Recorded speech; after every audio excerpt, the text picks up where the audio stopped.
నేను ఒకటే రాష్ట్రంలో ఉండి అందరికి విజ్ఞప్తి చేస్తున్నా.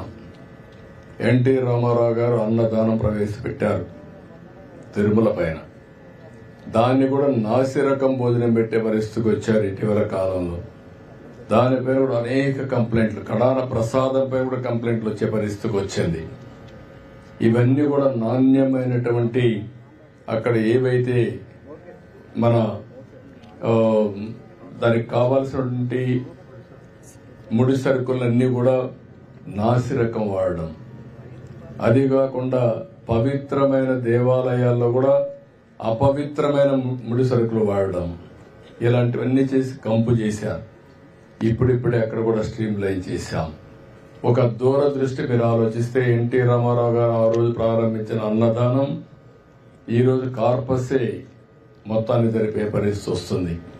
డే బై డే ప్రజలు ఇంకా కాంట్రిబ్యూట్ చేస్తున్నారు.